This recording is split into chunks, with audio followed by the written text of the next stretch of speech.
கல்லூரி மாணவர் ஒருவர் பூட்டிய வீட்டிற்குள் மர்மமான முறையில் உயிரிழந்து கிடந்த சம்பவம் குறித்து நெல்லை போலீசார் விசாரணை நடத்தி வருகின்றனர். நெல்லை கீழ செழியநல்லூரைச் சேர்ந்தவர் தங்க இசக்கி தாளியூத்து பகுதியில் உள்ள தனியார் கல்லூரியில் படித்து வந்த நிலையில் இவரது தந்தை அரபு நாடுகளில் பணியாற்றி வருகிறார். இளைஞரின் தாய் 2 ஆண்டுகளுக்கு முன் உயிரிழந்ததாக கூறப்படுகிறது. இந்நிலையில் தங்க இசக்கியை காணவில்லை என கூறி தேடி வந்த உறவினர்கள் கீழசெழியநல்லூரில் உள்ள அவரது வீட்டிற்குள் தூக்கியிட்டு தற்கொலை செய்து கொண்டபடி சடலமாக கண்டு அதிர்ச்சி அடைந்துள்ளனர். மாணவரின் உடலில் காயங்கள் இருந்ததாக கூறப்படுகிறது. இதனால் மாணவர் கொலை செய்யப்பட்டதாக உறவினர்கள் குற்றம் சுமத்தியதை பரபரப்பை ஏற்படுத்தியது. இதனிடையே பெண் ஒருவரை மாணவர் காதலித்து வந்ததாகவும் தகவல் வெளியாகியிருக்கும் நிலையில் போலீசார் தீவிர விசாரணை நடத்தி வருகின்றனர்.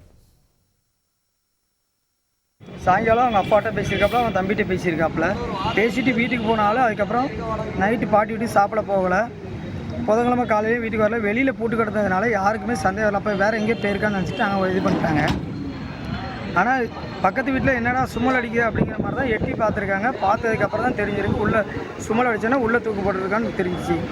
வேறு ஒரு சந்தேகம் இல்லை. வெளியில் பூட்டு கிடக்க சான்ஸ் கிடையாது. உள்ளே இறந்து கிடக்கிறவங்க எப்படி வெளியில் பூட்டு இருக்கும்? செய்திகளை உடனுக்குடன் தெரிந்து கொள்ள உடனே சப்ஸ்கிரைப் பண்ணுங்க.